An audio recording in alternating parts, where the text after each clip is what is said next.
A woman nurses her child. A man watches from the shadows.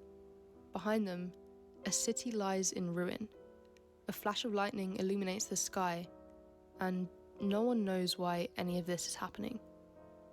Over 500 years ago, a young Venetian painter created one of the most mysterious images in all of Western art.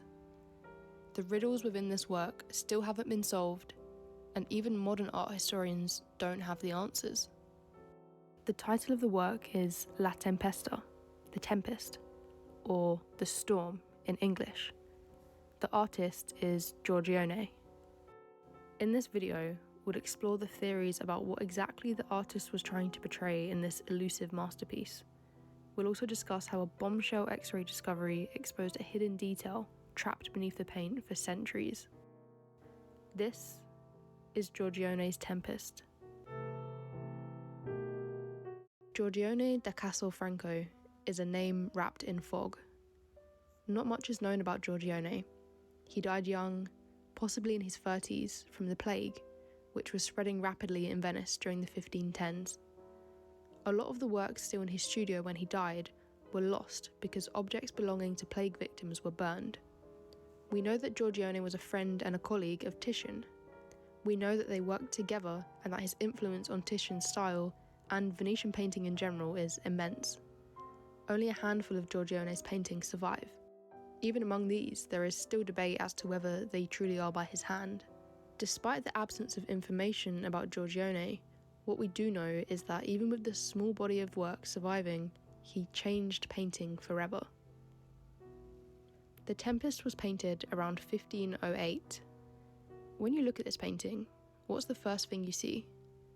This, of course, differs from person to person, but my gaze is immediately drawn to the woman on the right. She sits nude, breastfeeding in a rather unconventional pose. She looks directly out of the painting at us, or maybe at someone else. On the left, a young man dressed in contemporary Venetian clothing leans on a staff. He looks towards the woman. In one of the early descriptions of this work, he was identified as a soldier or a shepherd, or perhaps both. The female figure was identified as a gypsy, and an even simpler contemporary account described her just as a woman, no further elaboration. But none of this can really be taken as a fact. Between the figures lies a stream. There's a broken column, crumbled buildings, and in the background we see a single bolt of lightning. When we look closer, nothing quite adds up. Who are these figures? Why are they here? And what does the storm mean? There is no obvious narrative, and at this time, a narrative was essential in art. There needed to be a biblical or a mythological or a moral theme, a recognizable story. But we don't find that here. There's just a quiet tension, like we've interrupted something. Giorgione left no inscription on the Tempest. He left no sketchbook notes, and even to this day, there are still passionate comment threads and arguments about what this work could or couldn't mean. There really are few paintings in the history of art that have received so many, often conflicting interpretations. So let's look at some of them now. One of the earliest theories is that we're looking at the rest during the flight into Egypt. This is a biblical story from the Gospel of Matthew, during which the Holy Family were fleeing to Egypt while escaping Herod's slaughter of the innocents. The woman, half-clothed, nursing her child, perhaps represents Mary and the infant Christ. The man on the left could be Joseph, leaning on his staff.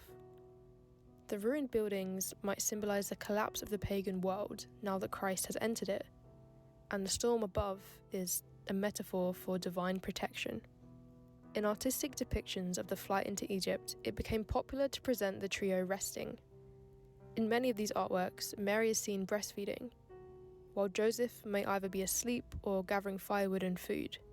If we look at this depiction of the rest during the flight by Gerard David, Joseph is beating chestnuts from a tree, using a stick quite similar to the one that the man on the left is holding in The Tempest. But despite these narrative similarities, problems do arise. Joseph has no traditional markers. He's dressed like a Venetian. He has no donkey and doesn't seem to be on a clear journey. And the woman's nudity, frank and unidealized, feels distinctly unbiblical. She turns her lower body towards the viewer in an almost sensual manner. This would have been a pretty controversial way to depict the Virgin Mary. The second and also biblical interpretation of this work is that the Tempest represents Adam and Eve. This analysis turns to Genesis. It sees Adam and Eve expelled from Eden. The storm is divine wrath. The stream is the barrier between paradise and the fallen world. The broken columns and crumbling city hint to signs of a perfect world now decaying. The man, Adam, stands disconnected, unable to reach the woman.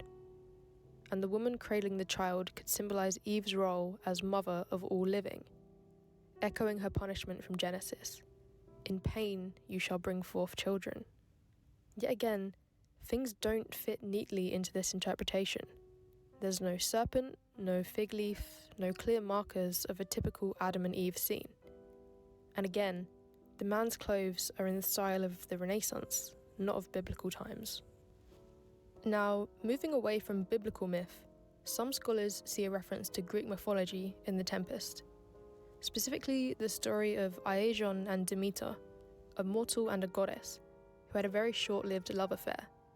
Demeter, the goddess of the harvest and fertility, lured Giorgione away from a wedding feast to a freshly ploughed field, where the two made love, and from their union came Plutus, the god of wealth. But Zeus quickly figured out what had happened, and enraged that a mortal dared to touch a goddess, he struck Giorgione down with a thunderbolt. The nude woman, maternal yet divine, the man, young and bold. The stormy sky, a literal echo of Zeus's wrath. Students of mythology will also know that a crane is a symbol of Demeter, and if we look closely at the background, these minuscule brushstrokes depict a bird upon a roof of a building. This bird is most likely a crane. If this theory were true, it would make the Tempest one of the few Renaissance paintings to explore the obscure and central myth of Giorgione and Demeter. But just when you think we've explored every possibility, when you start to settle into one theory or another, there's something that happened in the 1930s which changed everything. Conservators performed an X-ray of the Tempest, and what they found beneath the surface was shocking, to say the least. The man on the left hadn't always been there. In the earliest layer of paint, Giorgione had placed a second nude woman, sitting where the man now stands. Another exposed figure, another mystery. This revelation throws nearly every interpretation into disarray. If the scene originally featured two nude women, what kind of story was Giorgione telling? Was it a myth, an allegory? Are they two bathing nymphs perhaps, or is it something even more personal? The painting we've spent centuries trying to decode might have had no relation to the leading theories after all. It seems that Giorgione was willing to alternate subject matter on a whim. The people and their story become secondary, and the landscape itself seems to be a priority. And this shift in focus, from the figures to the landscape, feels subtle, but it's revolutionary. In The Tempest, it can be argued the human subjects don't actually command the scene. They sit quietly while the environment around them looms. The cracked buildings, the wild greenery, the sky about to break open. This is more than just a background, it's atmosphere as subject. And for many scholars, The Tempest is one of the first paintings in Western art that can truly be called a landscape, not just in setting, but in spirit. In that sense, Giorgione becomes a kind of quiet ancestor to a long tradition of poetic landscapes that would follow. When I see The Tempest, I think of Caspar David Friedrich, who painted solitary figures dwarfed by mountains and fog, where man is no longer the centre, but a witness to nature's overwhelming power. And then there's J.M.W. Turner. His Tempests are louder, more violent, swirls of sea and sky and light, but they still carry Giorgione's legacy, the sense of nature as emotion. The whisper of a storm in Giorgione's canvas becomes a raging typhoon in Turner's. But the idea is the same. These paintings both create a world where mood speaks louder than meaning, and nature tells a story of its own. I think that when we look at art, we see narrative as a kind of key, something to unlock the image with, to make it speak in our language. But maybe Giorgione never intended to give us that key. Perhaps his true subject was ambiguity, because every time we chase a theory, we move further from what the painting actually is. We look for story and miss the feelings that the work can evoke in us. The landscape doesn't just support the scene, it is the scene. We may never know what the Tempest means, but maybe that's the point. It doesn't tell us what to think, but asks us to feel, without the comfort of knowing why.